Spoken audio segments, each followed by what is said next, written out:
Rabbit, rabbit, and Happy New Year. It's your boy Zappa King of the Giant Robots, and this is your first tactical forecast for 2023. Obviously, the month of January. I, at time of debut, am deep in the middle of my shift, so for those of you that have extrasensory powers and the power of prayer, send your vibes and prayers my way and hope that I have a good rest of my evening. As such, this is your video wherein I discuss the plans both going forward and a little bit of what's come to pass. This is take 4 because I can never quite get the words out and the preparation and my thoughts in order in my head, such as the curse of the unmedicated ADHD brain. That said, before we get to the schedule, I did want to kind of go over last year's antics and activities and, kind of just briefly touch on the games that I did finish in 2022. I keep a physical notebook, a planner on paper, not only to keep track of what I need to do going forward, but to remind me what I finished and when I finished it.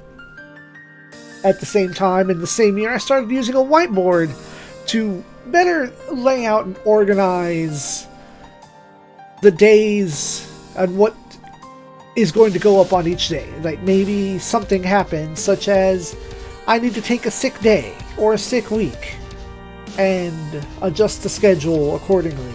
And it's easier to mark that on a whiteboard than it is to constantly mark out or erase with pen and pencil in the paper schedule.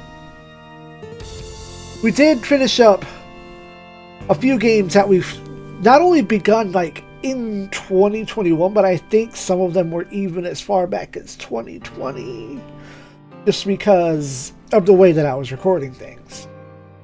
Robot Wars F, Namco x Capcom, and Gundam vs. Zeta Gundam were all games that I had started either early or even back in 2020.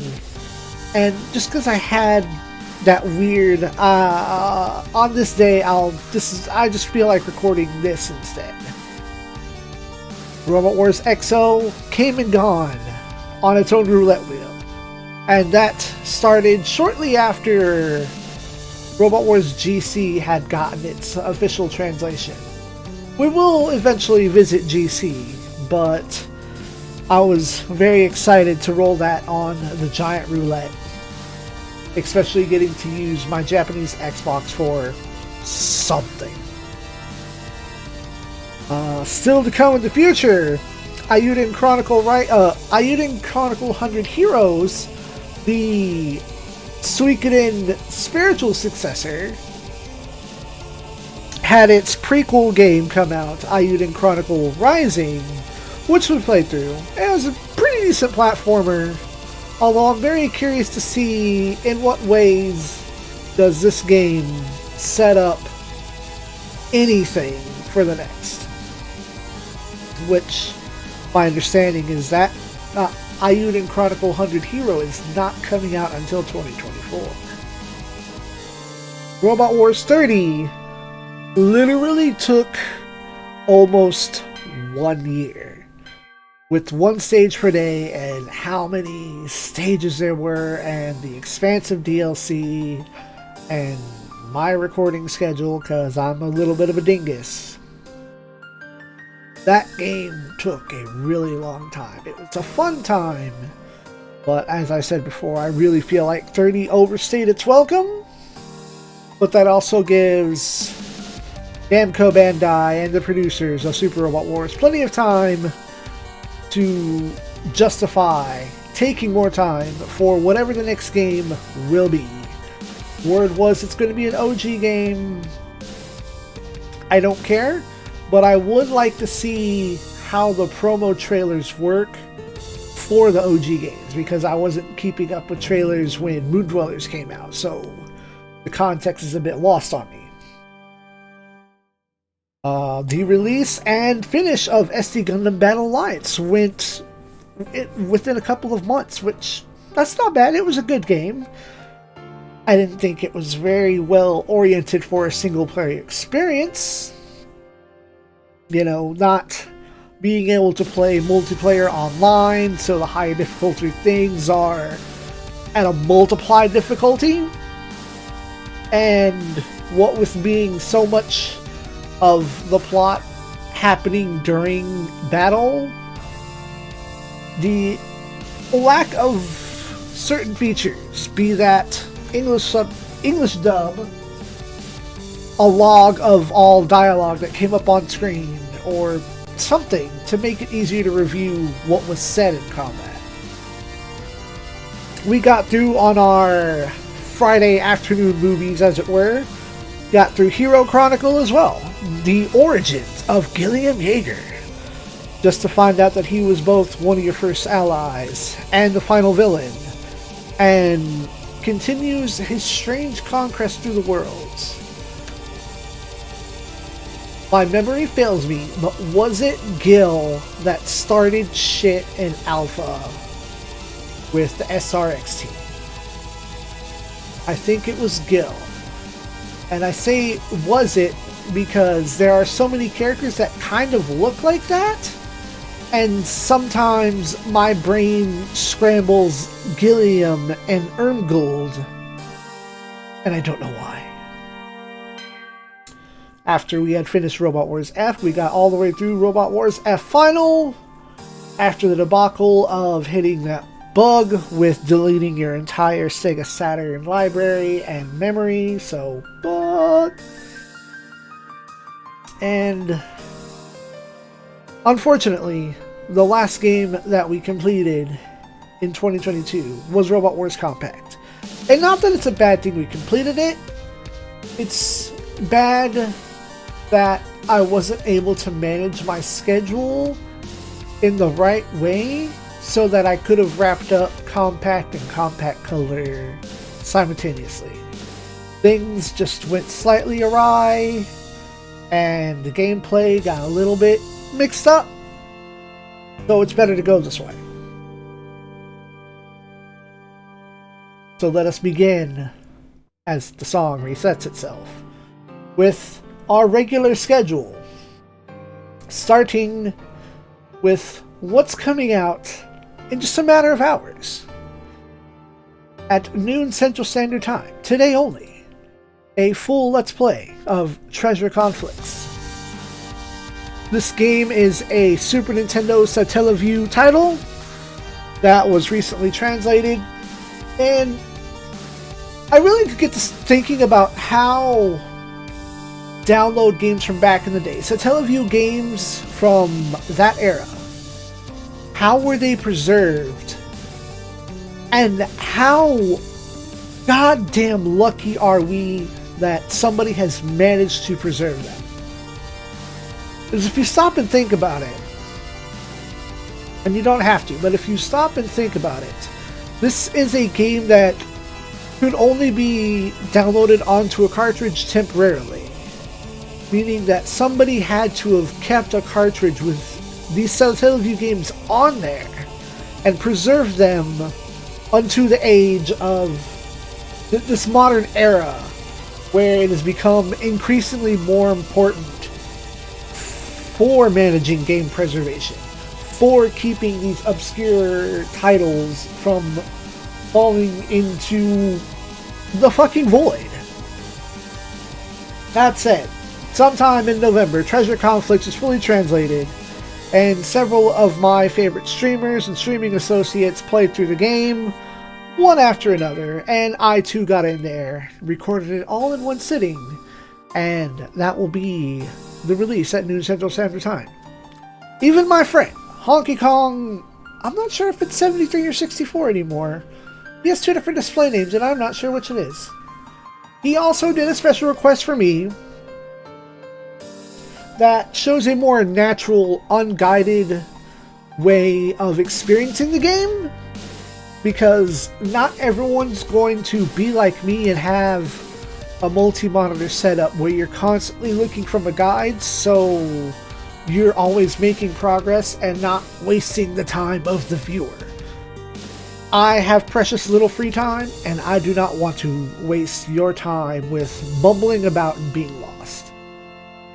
But he took a different approach, a more natural approach, which I appreciate, is what does the game present to you, and how intuitive are these mechanics to someone playing it blind, someone that could have played it first time back in the day.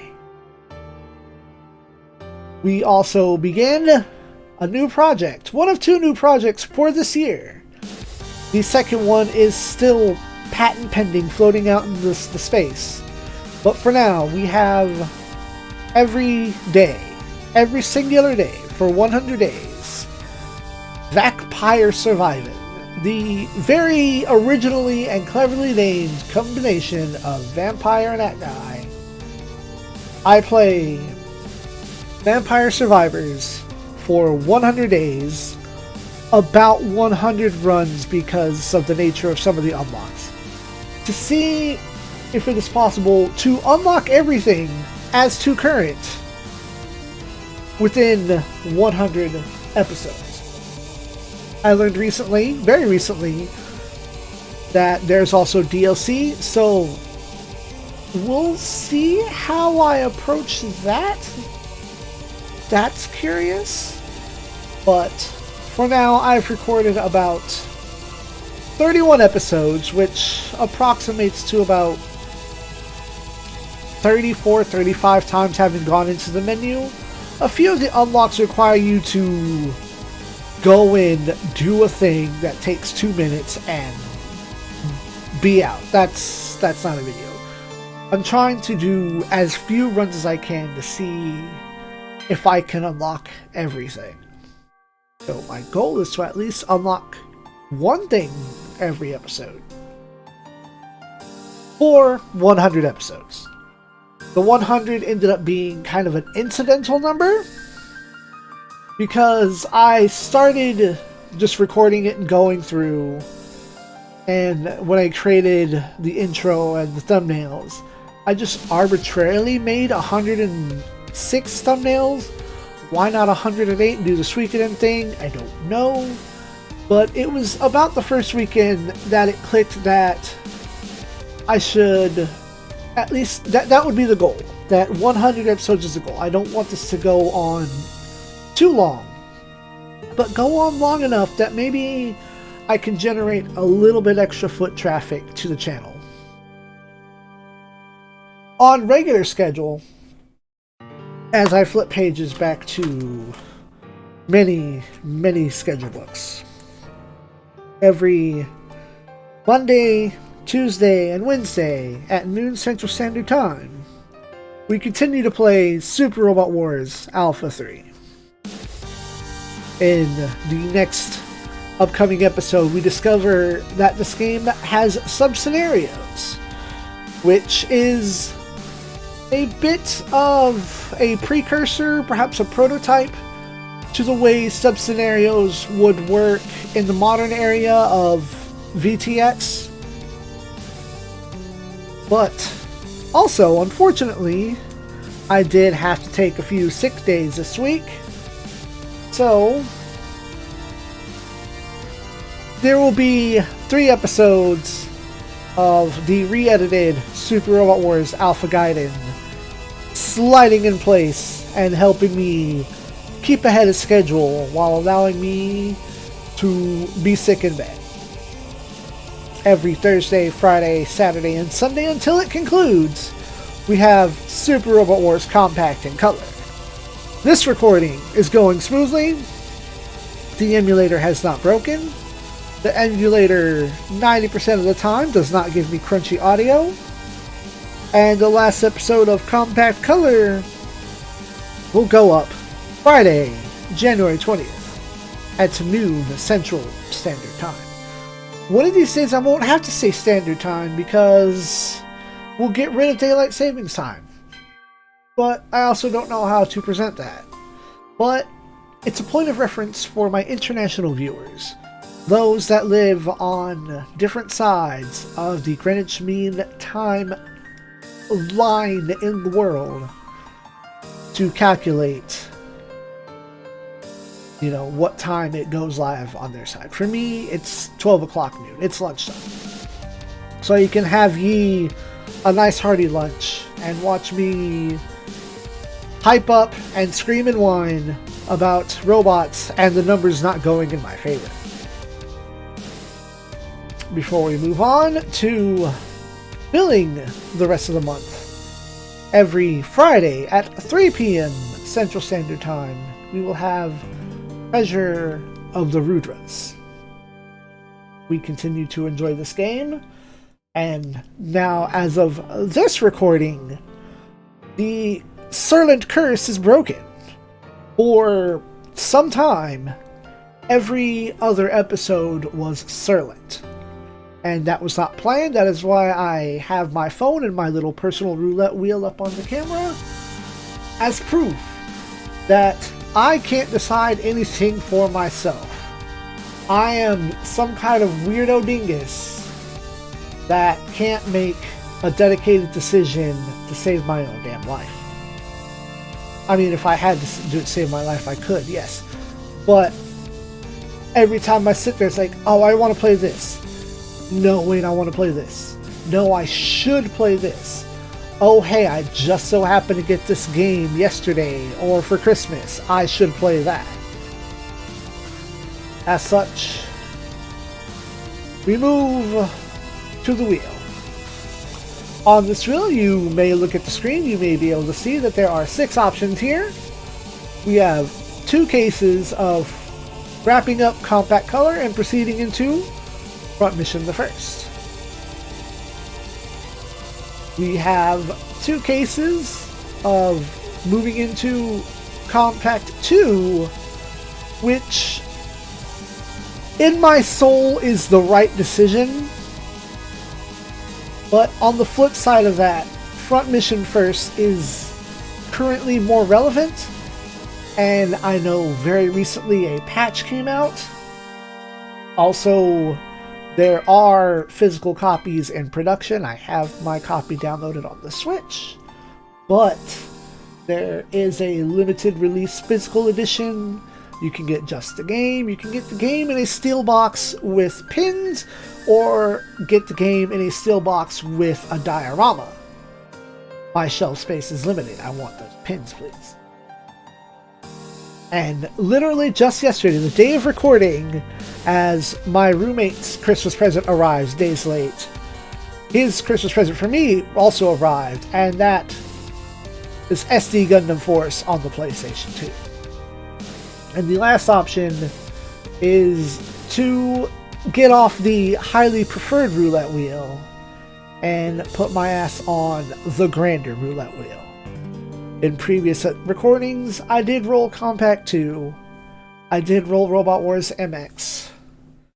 And the only reason I'm not sticking to it is because of that weird sense in my head of, no, wait, I should do this. No, wait, I want to do that. The, no, wait, I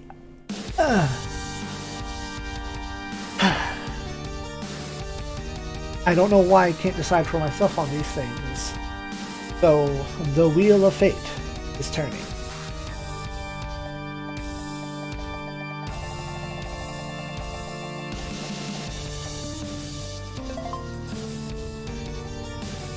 I am okay with this, and I will stick to it. Front mission first. The first Let's Play played off of my Switch that I bought for front mission will take over the schedule starting Saturday the 21st, and that will run every Friday, Saturday, and Sunday, allowing the expansion of Robot Wars Alpha 3 to take 4 days. So, that said, let's hit it one more time without the banter.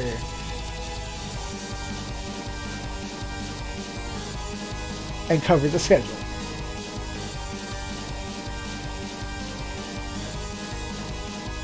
In a few hours from now, Treasure Conflicts at noon Central Standard Time. A complete Let's Play to start the new year. Vampire Survivors every day for at most 100 days? Every day at 6 a.m. Central Standard Time. Alpha 3 will be every Monday, Tuesday, and Wednesday, and expand into Thursdays at noon Central Standard Time. Robot Wars Compact Color will be Thursday, Friday, Saturday, and Sunday at noon Central Standard Time, scheduled to wrap up on January 20th. There will be a break in the Alpha 3 with Alpha Guided re-edited because I was very sick. Every Friday at noon Central Standard Time, every Friday at 3 p.m. Central Standard Time, making for 3 videos on a Friday, hot diggity. Treasure of the Rujas, the Super Nintendo Square RPG. And replacing Robot Wars Compact in Color will be the remake, Front Mission First. Is it called Front Mission 1 Remake, or is it called Front Mission First, first being the designation for the remake? Front Mission First may have been what they called the DS remake.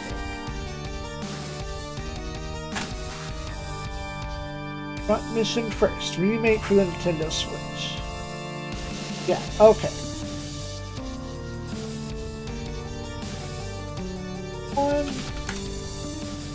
Yes. Was simply called Front Mission. Okay, cool. These are the mysteries that were stuck in my head. As such, I thank you for watching. If you wish to help this channel grow by manipulating the algorithm to the best of your internet abilities, you can tell your friends and like-minded associates where I am and how to find me, show them my videos, get them to subscribe to increase the numbers. The more subscribers we have, the more the algorithm will be like, hey, this guy's good. Secondly, watch the video to completion. This tells the algorithm, hey, this guy is good. Because people are watching their videos completely, and it will put my content into more like-minded individuals worldwide. Comment and like the videos, because once again, that tells the algorithm, hey, there's interaction here. And it will further promote and share and spread the word of Axis Communications and Internet. Ugh. Axis Communications and Entertainment and their host Zappa, the king of the giant robots, putting in that hard work every day for you, the viewers, to enjoy giant robot content, retro video games, and hype-ass cool shit.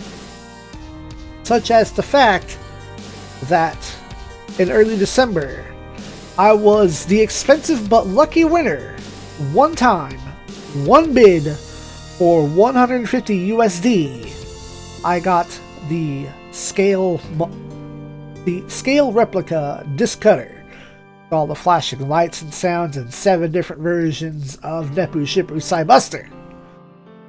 As such, my roommates now expect me to cosplay as Masake at some juncture, so maybe if I have that ready, and maybe if I still fit in it, and it's still in good condition, and the sword's not broken, and I start playing Masokishin, I might do a couple of videos where I'm on camera in my probably out of the closet Masaki cosplay. But that is for the distant future, not for the immediate future. I have recorded several videos, ending them with goodnight space noise, or saying nothing at all. I would like to try a different catchphrase. I know the cool robots thing didn't catch on, but I feel like saying goodnight space noise is still kind of like ripping on the Gundam thing, ripping on the gimmick that, you know, we were playing as a Xeonic-based broadcasting system way back when we began the channel. I may continue to say goodnight, Space Lords, but if you have any suggestions for an outro, an outgoing quote, appropriate for me, hit me in the comments. And once again, wish me a good eve while me and my co-workers work the worst overnight shift of the year. Good night.